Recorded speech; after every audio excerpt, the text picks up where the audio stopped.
అవుతారు, వారు కారణ జన్ములవుతారు. అహర్నిశలు ప్రజల గురించే ఆలోచించి అభివృద్ధి పదాలని ఎన్నిటినో మన కోసం తీసుకొనొచ్చే అలాంటి మన నాయకులు, the visionary leader, Andhra Pradesh honourable chief minister Shri Nara Chandrababu Naidu గారిని మాట్లాడవలసిందిగా ప్రార్థిస్తున్నాము.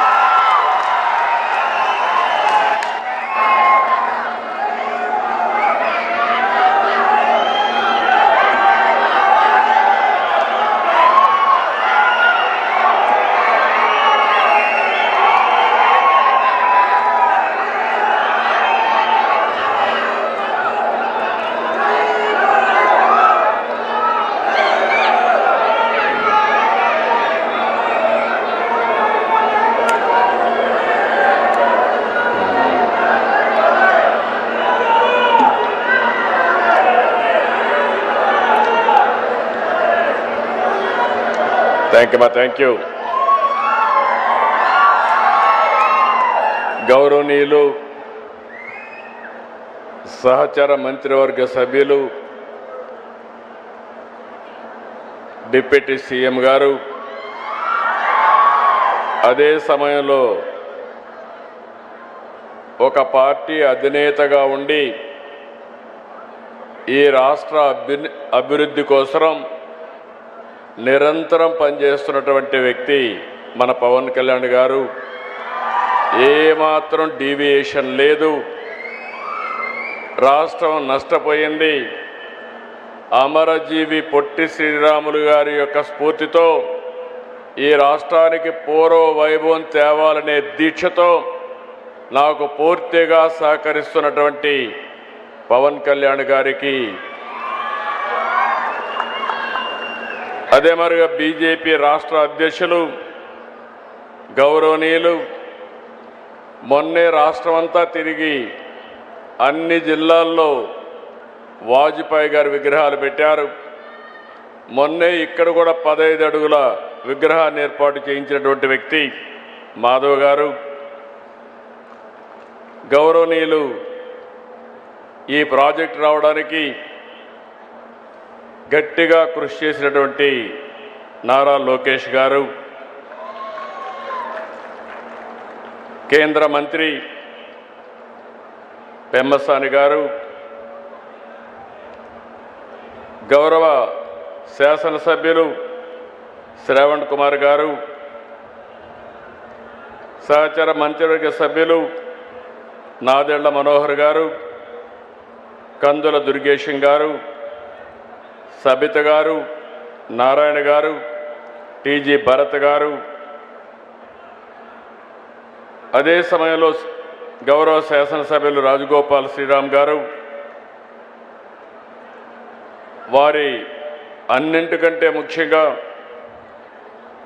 నేను చాలామందిని చూశాను, కానీ ఇటీవల కాలంలో పట్టుదలకు మారుపేరుగా ఈ ప్రాజెక్టు చేపట్టినప్పటి నుంచి ఇప్పటి వరకు ఇక్కడనే క్యాంప్ ఆఫీస్ పెట్టుకొని కుటుంబం సమేతంగా పనిచేసినటువంటి దోండి రాకేష్ గారు,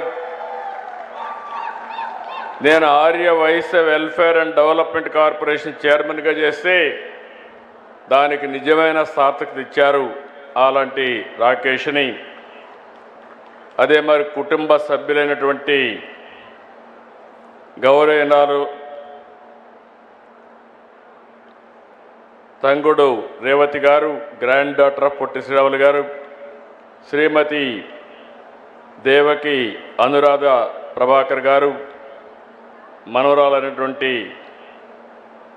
వ్యక్తి, అదే మరి జిల్లా కలెక్టర్ గారు, గౌరవ శాసనసభ్యులు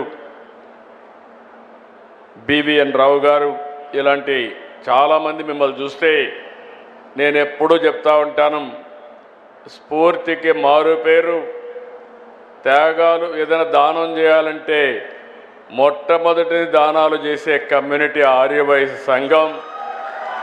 ఆ స్ఫూర్తిని నిలబెట్టుకున్నటువంటి దాతలందరికీ ఈరోజు పొట్టి శ్రీరాములు గారంటే ఒకే కులం వ్యక్తి కాదు, అందరి వాడనే ఉద్దేశంతో ప్రతి ఒక్కరూ ముందుకొచ్చి ఈ విగ్రహం కోసం కృషి చేశారు. కృషి చేసిన ప్రతి ఒక్కరికి మనస్ఫూర్తిగా నమస్కారాలు, అభినందనలు, శుభాభినందనలు. ఈరోజు ఒక చరిత్ర. ఆ చరిత్ర ఈరోజు మనం ఒకసారి చూస్తే మొట్టమొదటిసారిగా ఆంధ్ర రాష్ట్ర సాధకులు అమరజీవి పొట్టి శ్రీరాములు గారి జయంతి సందర్భంగా నివాళులర్పిస్తూ సభను ప్రారంభించుకుందాం. మీ అందరి ఉత్సాహం చూసా, వచ్చినప్పటి నుంచి ఇప్పటికి కూడా ఎంత ఉత్సాహంగా ఉన్నారంటే మీ పట్టుదల చూస్తే నాకు చాలా ఆనందంగా ఉంది. అలాంటి మీ అందరికీ నమస్కారాలు. ఈరోజు విగ్రహం చూసాం, 58 అడుగులు, 58 రోజులు, ఇంకొక 48 అడుగులు ఎత్తు పెట్టారు, అంటే 106 అడుగుల ఎత్తు. దాని పైన ఎక్కి చూస్తే మొత్తం రాజధాని అంతా కనపడుస్తూ ఉంది. నాకు మళ్ళీ ఒక ఆలోచన వచ్చింది, ఇప్పుడు పైన ఎక్కి చూస్తేనే ఇంత బాగా కనపడుస్తుంది, రేపు రాజధాని పూర్తయితే ఎంత బాగుంటుందో అనే ఆలోచన రేకెత్తించే విధంగా ఆ హైట్ పెట్టారు. ఇంకొక పక్కన 125వ జయంతి, అరుదైన అనుభవం. నేను ఒకటే ఇప్పుడే మిత్రులందరూ చెప్పారు, లోకేష్ గారు కూడా దానికి ముందుకు వచ్చి అప్పుడు చేశారు. ఏ పేరు పెడితే బాగుంటుందని ఆలోచించినప్పుడు అందరూ కలిసి ఏకగ్రీవంగా నిర్ణయించిన పేరు statue of sacrifice. Statue of Liberty ఉంది, స్టాచ్యూ ఆఫ్ యూనిటీ ఉంది, ఆంధ్రప్రదేశ్లో స్టాచ్యూ ఆఫ్ సాక్రిఫైస్ ఉంది. అలాంటిది ఈరోజు మనం చేసుకోవడం. ఈరోజు మీరు చూస్తే 6.8 ఎకరాలు జూలై 14న సరిగ్గా ఏడాది అయింది. అదే మరి ఫౌండేషన్ వేశారు లోకేష్ గారు వచ్చి సెప్టెంబర్ 3. అక్కడి నుంచి మీరు చూస్తే 6 నెలల్లో మొదటి దశ ప్రారంభించాం. 42 టన్నుల కాంస్యం, 26 టన్నుల కాంస్యం, 42 టన్నుల ఐరన్ స్ట్రక్చర్, రాత్రింబగుళ్ళు పనిచేసిన కళాకారులు, వీళ్ళందరికీ మరొక్కసారి అభినందనలు, మనస్ఫూర్తిగా ధన్యవాదాలు. ఈరోజు మనం ఒక్క విషయం గుర్తుపెట్టుకోవాలి, కొత్త జనరేషన్ వచ్చారు. నేను కూడా 1950లో పుట్టాను. తర్వాత 2 ఏళ్లలో పొట్టి శ్రీరాములు గారు త్యాగం చేశారు. ఇప్పుడు వచ్చిన వాళ్ళైతే ఆయన పుస్తకాలు చదువుకొని ఆయన ఏ త్యాగాలు చేశారో మనం నేర్చుకునే పరిస్థితికి వస్తున్నాం. ఆ రోజు మద్రాస్ ఉమ్మడి రాష్ట్రం, ఆంధ్ర రాష్ట్రానికి అనేక సవాళ్లు ఎదుర్కొన్నాం. ఒక మాటలో చెప్పాలంటే మెడ్రాసు పోతే ఆ రోజు తెలుగు వారికి గుర్తింపు కూడా ఉండేది కాదు. అలాంటి పరిస్థితిలో స్వాతంత్రం కోసం పోరాడినప్పుడు పొట్టి శ్రీరాములు గారు గాంధీజీ నాయకత్వంలో పనిచేయడం, అనేక రకాలైనటువంటి సామాజిక ఉద్యమాల్లో భాగస్వాములయ్యారు. అయితే ఇన్ని సంవత్సరాలుగా మీరు ఇంకొక విషయం గుర్తుపెట్టుకోవాల్సింది, గాంధీజీ మనందరికీ స్వాతంత్రం కోసం పోరాడి సాధిస్తే అహింసా విధానాన్ని ఆ రోజు ఆయన పాటిస్తే పొట్టి శ్రీరాములు గారు ప్రాణత్యాగం చేసి ఆత్మార్పణ చేసి మనకు ఈ రాష్ట్రాన్ని సాధించి పెట్టాడు.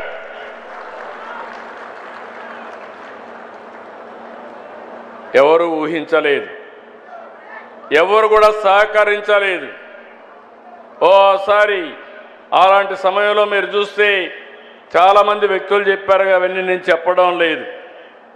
అలాంటి సమయంలో నేను చనిపోయినా పర్వాలేదు, ఆ తర్వాత అయినా మార్పు వస్తుంది, తెలుగు వారికి గుర్తింపు వస్తుంది, భాషా ప్రయుక్త రాష్ట్రాలు ప్రారంభమవుతాయని ఆలోచించి ఆయన త్యాగం చేశాడు. ఈరోజు మనం గుర్తుపెట్టుకోవాలి, భారతదేశంలో పొట్టి శ్రీరాములు గారు త్యాగం చేసిన తర్వాత భాషా ప్రయుక్త రాష్ట్రాలకు నాంది పలికింది. ఆ తర్వాతనే అన్ని రాష్ట్రాలు వచ్చాయి. దానికి కారకులు పొట్టి శ్రీరాములు గారని చెప్పి కూడా మీకు తెలియజేస్తున్నా. ఇంకొక పక్కన అనేక ఉద్యమాల్లో ఆయన పార్టిసిపేట్ చేశాడు. 5 దశాబ్దాల్లో అనునిత్యం అనేక విషయాల్లో పోరాటం చేశారు. ఇప్పుడే మనం ఏవి చూశాం. ఆయన సతీమణి పిల్లలు చనిపోయినప్పుడు, తల్లి చనిపోయినప్పుడు ఆయన ఒకటే ఆలోచించారు, ఈ దేశం కోసం నేను త్యాగం చేయాలి, అంకిత భావంతో పనిచేయాలని పనిచేసే పరిస్థితికి వచ్చారు. మనందరం గుర్తుపెట్టుకోవాలి, ఆయన కూడా మనమారుగానే ఒక సాధారణ కుటుంబంలో పుట్టారు. 1946 నెల్లూరు జిల్లా మూలపేటలోని దేవాలయాలకు వెళ్ళి దళితులకు ప్రవేశం కల్పించారు. 48లో వార్దాలో దళిత దినోద్ధరణ కోసం 29 రోజులు నిరాహార దీక్ష చేశారు. అదే సమయంలో మెడ్రాస్లో మీరు చూస్తే 1952 అక్టోబర్ 19 దీక్షకి దిగారు. 58 రోజుల త్యాగం గురించి అందరూ చెప్పారు, నేను ఎక్కువగా చెప్పక్కర్లేదు. 58 రోజులు కనీసం నీళ్లు కూడా దాక్కుండా కఠోరమైన దీక్ష చేసి ప్రాణత్యాగం చేసిన వ్యక్తి పొట్టి శ్రీరాములు గారు. ఆయన త్యాగాన్ని శాశ్వతంగా గుర్తుపెట్టుకోవాల్సింది తెలుగు జాతి అని కూడా మరొక్కసారి విజ్ఞప్తి చేస్తున్నాను. అయితే మనకు ఓసారి కొన్ని సమస్యలు, తెలుగు జాతి అనేక సమస్యలు ఎదుర్కొంది, ఇప్పటికి కూడా ఎదుర్కొంటూనే ఉంది. ఈరోజు మీరు చూస్తే ఒకప్పుడు చెన్నై మన రాజధాని, ప్రొవిన్షియల్ ప్రెసిడెన్షియల్ గవర్నమెంట్ ఉన్నప్పుడు మెడ్రాస్ ప్రావిన్స్ కింద మనం అందరం కూడా చెన్నైకి పోయేవాళ్ళం.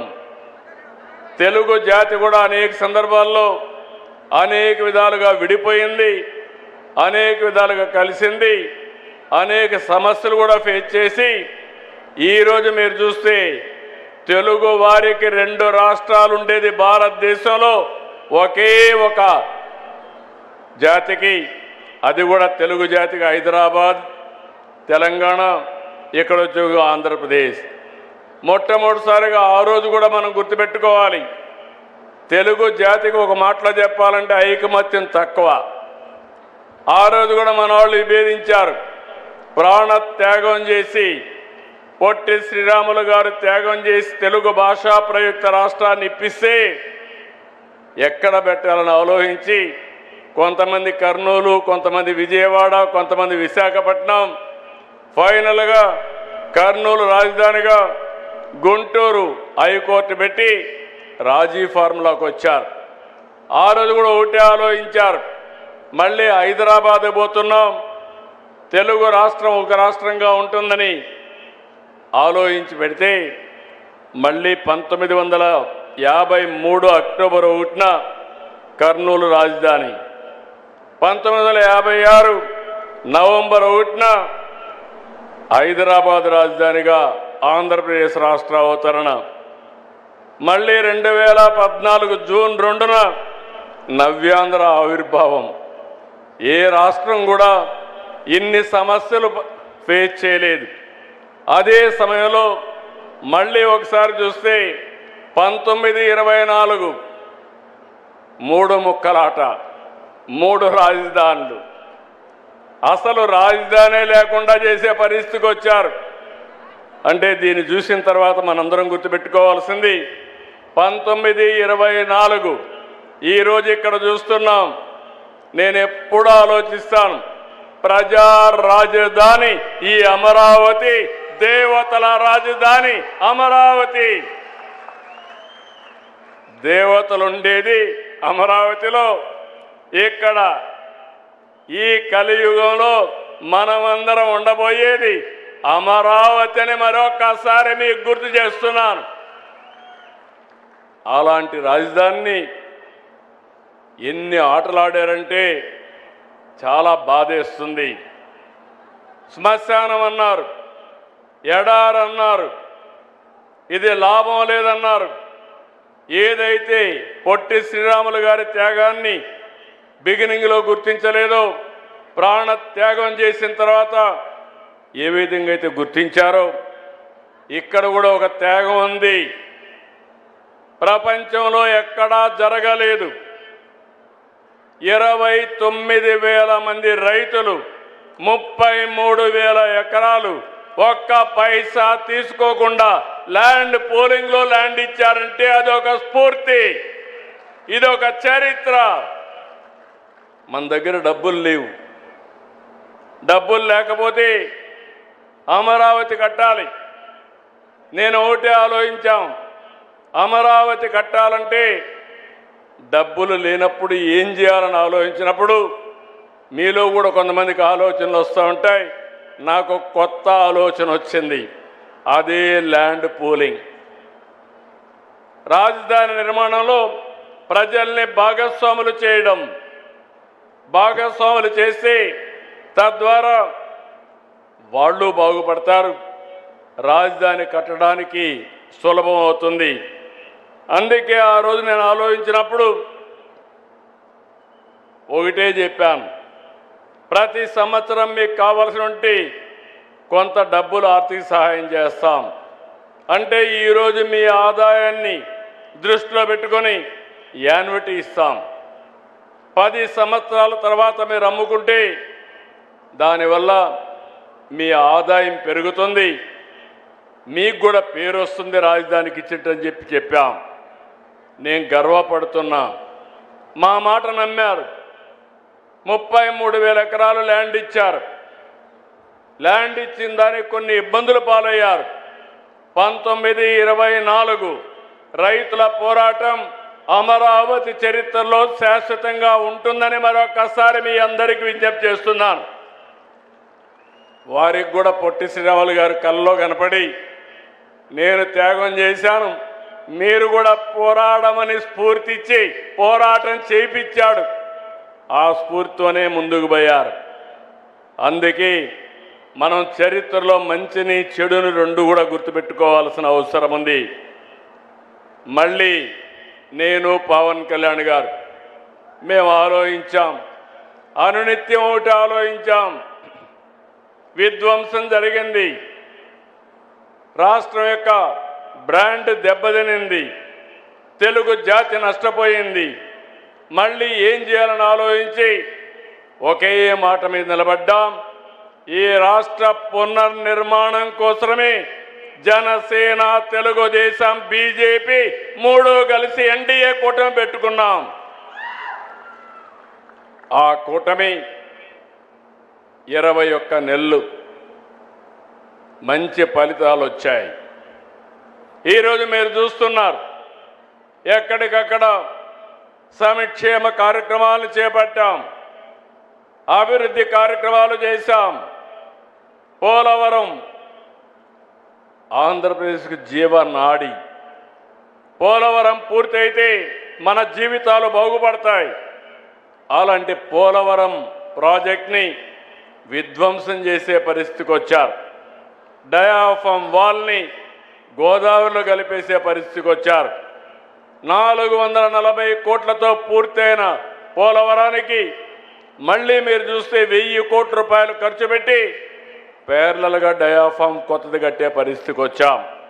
అది కూడా పూర్తయింది. రాబోయే రోజుల్లో పొట్టి శ్రీరాములు గారి యొక్క స్ఫూర్తితో 2027 గోదావరి పుష్కరాల కంటే ముందు పోలవరాన్ని జాతికి అంకితం చేస్తాం. అదేవిధంగా ఏదైతే ఇక్కడ మనం కూర్చున్నామో, ఈరోజు ఫౌండేషన్ వేసామో, దీనికి ఒకటే మీ అందరికీ విజ్ఞప్తి చేస్తున్నాం. ఇది అమరావతి తెలుగు ప్రజల గౌరవానికి, ఆత్మవిశ్వాసానికి, ఆత్మ గౌరవానికి సంబంధించిన విషయం. ప్రతి ఒక్కరూ గుర్తుపెట్టుకోవాలి, ఇల్లుండడమే కాదు, మనకంటూ ఒక రాజధాని ఉండాలి.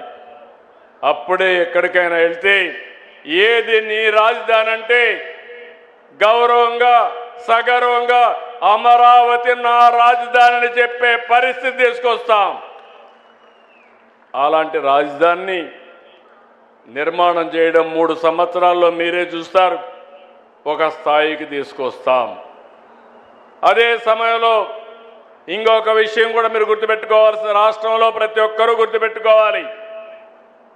ప్రజా రాజధాని అమరావతి డబ్బులు ప్రజల ట్యాక్సులు ఇక్కడ ఖర్చు పెట్టాం. ఇది ల్యాండ్ మానిటైజేషన్ ప్రాజెక్ట్. ఇది రైతులు ఇచ్చిన భూమి నుంచి కొంత భూమి తిరిగి డెవలప్ చేసి వారికి ఇస్తాం. ప్రభుత్వ భవనాలు కానీ ఇన్ఫ్రాస్ట్రక్చర్ కడతాం. మిగిలిన భూమి కూడా కొంత అమ్మి ఆ డబ్బులతో పూర్తిగా అప్పులు లేకుండా ఈ రాజధాని నిర్మాణం చేసే బాధ్యత తీసుకుంటున్నామని చెప్పి నేను మీకు తెలియజేస్తున్నా. ఇది ఉపాధి కల్పిస్తుంది, రాష్ట్ర ప్రజలకు ఆదాయం పెంచుతుంది, తద్వారా సంక్షేమ కార్యక్రమాలు చేసే పరిస్థితికి వస్తాం తప్ప ఇంకొకటి కాదని చెప్పి కూడా నేను మీకు తెలియజేస్తున్నాను. కొంతమంది కావాలని తప్పుడు ప్రచారాలు చేస్తున్నారు. ఆ తప్పుడు ప్రచారాలను మీరు చూస్తే ఏదో రాష్ట్రంలో ఉండే డబ్బులన్నీ ఇక్కడ ఖర్చు పెడుతున్నారని తప్పుడు ప్రచారాలు చేసి పబ్బం గడుపుకునే పరిస్థితికి వస్తున్నారు. ఈరోజు ఇక్కడికి వచ్చినప్పుడు నేను చూస్తున్నాను, అన్ని జిల్లాల నుంచి ఈ కార్యక్రమంలో ఒక హిస్టారికల్ కార్యక్రమంలో అందరూ కూడా ఆన్లైన్లో ఉన్నారు, నియోజకవర్గంలో ఉన్నారు, జిల్లాల్లో ఉన్నారు, వర్చువల్గా ఉన్నారు. వారందరికీ కూడా మనస్ఫూర్తిగా అభినందనలు. ఈరోజు ఇక్కడికి వచ్చినప్పుడు మీ అందరికీ ఒకటే విజ్ఞప్తి చేస్తున్నాను. ఈరోజు ఈ ప్రభుత్వం అందరి ప్రభుత్వం, ప్రతి ఒక్కరికి న్యాయం చేస్తాం. మొన్నటి వరకు ఆర్య వయస్సులు వ్యాపారాలు చేసుకోవాలంటే కూడా భయపడుతూ చేసుకున్న పరిస్థితి. ఈరోజు మేము ఆ రోజు హామీ ఇచ్చాం, మీరు స్వేచ్ఛగా ముందుకు పోవచ్చని చెప్పి ఈరోజు ఎలాంటి ఇబ్బంది లేకుండా మీ వ్యాపారాలు సుజావుగా చేయించే బాధ్యత ఈ ప్రభుత్వాన్ని నేను మరొక్కసారి విజ్ఞప్తి చేస్తున్నా. రాష్ట్ర అభివృద్ధిలో ఎప్పుడూ నేను చెప్పేవాడిని, మీరు ఎప్పుడూ ముందుంటారు. 10 రూపాయలు సంపాదిస్తే 2 రూపాయలు దాన ధర్మాలు ఖర్చు చేసే ఏకైక వర్గం ఆర్య వయసు కులం. ఇది చరిత్ర. అందుకే ఈ ప్రాజెక్టులో కూడా ఒకసారి అనౌన్స్ చేస్తానే మీరే ముందుకొచ్చి డబ్బులు ఇచ్చి ఈ ప్రాజెక్టుని పూర్తి చేయగలిగారు. నేను ఆ రోజు మిమ్మల్ని అడిగినప్పుడు 2018లో ఆంధ్రప్రదేశ్ రాష్ట్ర ఆర్య వయసు సంక్షేమ అభివృద్ధి కార్పొరేషన్ని ఆనాటి ప్రభుత్వంలో నేనే ఏర్పాటు చేశాం. విస్తృతంగా సేవలు అందిస్తున్నారు. నేను ఒక మాట ఇచ్చాం, నేను కానీ పవన్ కళ్యాణ్ గారి శ్రీ వాసవి కన్యక పరమేశ్వరి ఆత్మార్పణ రోజును ప్రతి సంవత్సరం రాష్ట్ర ప్రభుత్వ కార్యక్రమంగా నిర్వహిస్తామని చెప్పాం, చేసి చూపించాం. పశ్చిమ గోదావరి వాసవి అమ్మ పుట్టిన ప్రాంతం పెనుగొండ. ఆ ఊరిని వాసవి పెనుగొండగా మారుస్తామని వాసవి పెనుగొండగా మార్చాం. మీ సెంటిమెంట్ని గౌరవించాం. ఇప్పుడే మా మిత్రుడు పవన్ కళ్యాణ్ గారు జేజేఎం ప్రతి ఒక్కరికి ఇంటికింటికి నీళ్లు ఇచ్చే కార్యక్రమానికి అమరజీవి జలధారగా నామకరణం చేశారు. ప్రతి ఒక్కరికి గుర్తుంటుంది, నీళ్లు తాగేటప్పుడు అమరజీవిని గుర్తు చేసుకొని ఆ మహనీయుడి వల్ల ఈరోజు కొళ్ళాయి ద్వారా మేము నీళ్లు తాగుతున్నామని గుర్తు తెచ్చే విధంగా శాశ్వతంగా ఈ కార్యక్రమాన్ని చేపట్టాం.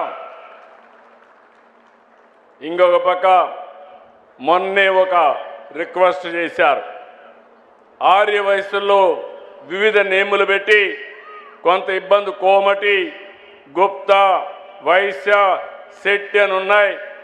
అందరిని కలిపి ఒకే పేరుతో పిలిస్తే బాగుంటుంది. ఆర్య వైశ్య అని అడిగారు. తొందరలోనే ఆర్య వయస్సు పేరుతో అందరినీ ఒకే కేటగిరీ కింద తీసుకొస్తాం. జీవో కూడా ఇష్యూ చేస్తామని చెప్పి నేను మీకు తెలియజేస్తున్నా. ఈరోజు నేను ఒకటే మిమ్మల్ని అందరినీ కోరుతున్నాను. బడ్జెట్లో ప్రాధాన్యత ఇచ్చాం. అభివృద్ధిని, సంక్షేమాన్ని సమతూకంగా సుపరిపాలన సాగిస్తున్నాం. నా ఆలోచన ఒకటి, మా ఆలోచన ఒకటి, healthy, wealthy, happy society.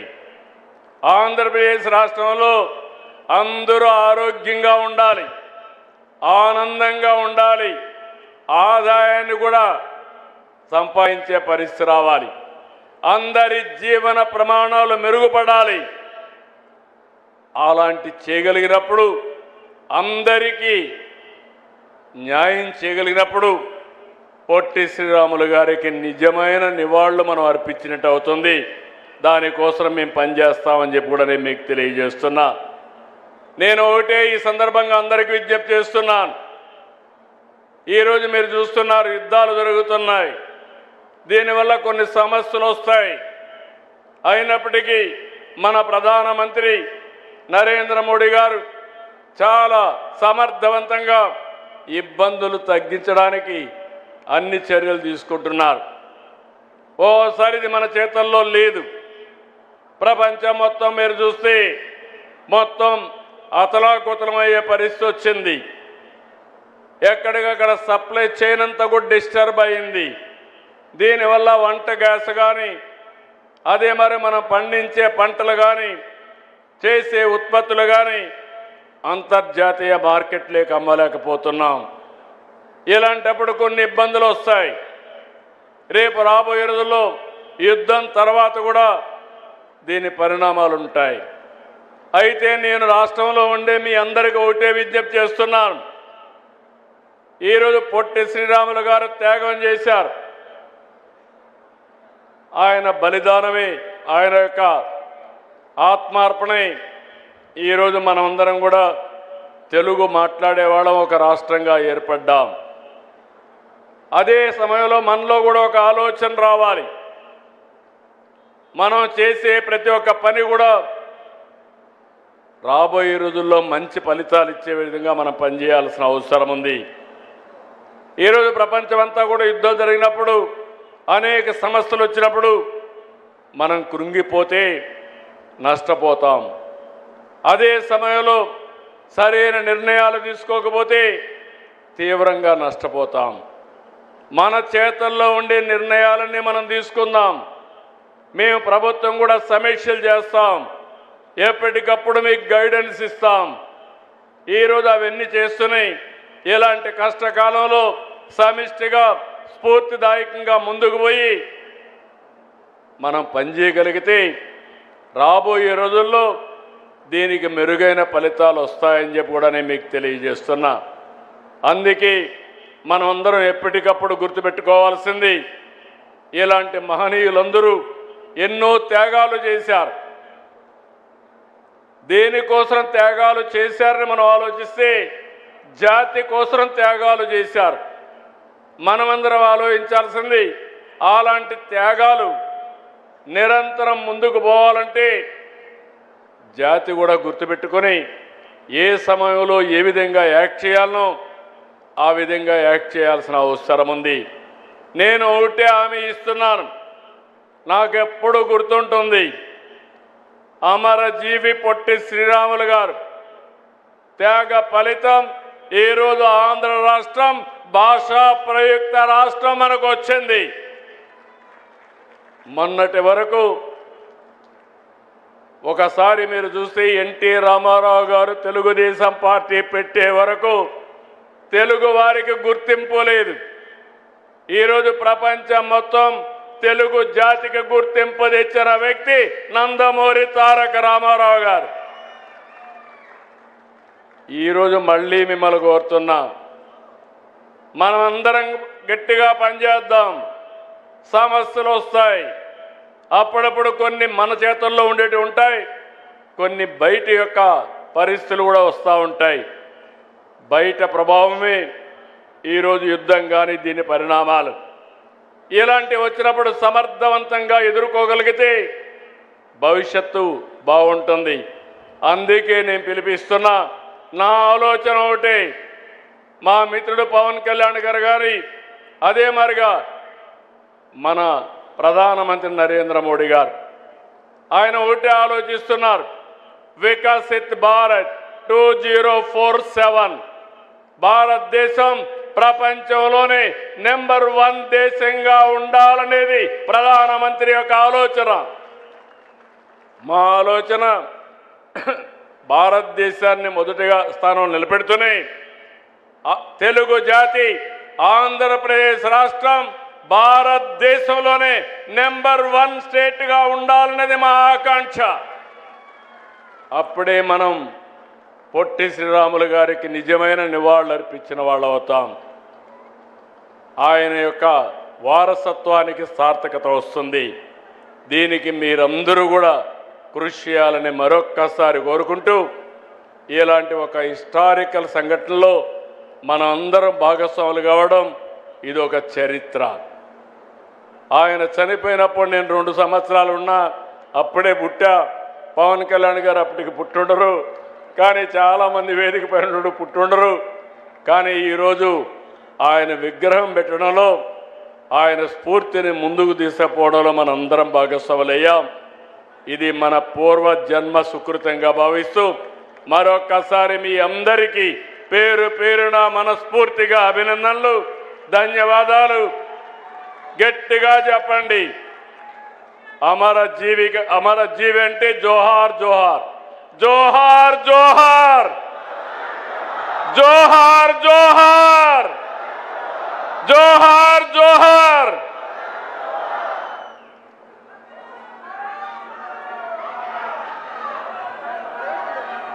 Hello, ముఖ్యమంత్రి వర్యులకి ధన్యవాదాలు తెలియచెప్తూ ఈరోజు ఈ కార్యక్రమానికి ఇక్కడికి విచ్చేసినటువంటి శ్రీ పొట్టి శ్రీరాములు గారి కుటుంబ సభ్యులకి చిరు సత్కారం. అనురాధ దేవకి గారు, అలాగే ఈరోజు ఈ కార్యక్రమానికి విచ్చేసిన రేవతి తంగుడు గారు, గునుపూడి నరసింహారావు గారికి ముఖ్యమంత్రి గారి చేతుల మీదుగా చిరు సత్కారం. ఈరోజు ఈ విగ్రహ ఆవిష్కరణ మహోత్సవం అమరజీవి శ్రీ పొట్టి శ్రీరాములు గారి కుటుంబ సభ్యుల సమక్షంలో జరగటం మనందరి అదృష్టంగా భావిస్తున్నాం. ఎన్నో చిన్న చిన్న సమస్యలకే కృంగిపోయేటువంటి మనకి అమరజీవి పొట్టి శ్రీరాములు గారి జీవితం ఒక ఆదర్శం. దేనికోసం అయితే, ఏ ఆశయ సాధన కోసం అయితే మనం నిలబడతామో దానికోసం చివరి అంచు వరకు పోరాడాలి అనేటువంటి స్ఫూర్తిని ఇచ్చిన మహనీయులు శ్రీ పొట్టి శ్రీరాములు గారు. ఈ రోజున భాషా ప్రాతిపదిక మీద రాష్ట్రాలు ఉద్భవించాయి అంటే వాటి వెనకాల ఆ మహనీయుడి త్యాగ ఫలం ఎంతగానో ఉంది. మరి ఆ కుటుంబ సభ్యులు మునిమనవరాళ్ళు ఈరోజు ఈ కార్యక్రమానికి విచ్చేయటం జరిగింది. అందులో ఒకరు అనురాధ దేవకి గారు, మనవరాలు అనురాధ దేవకి గారు,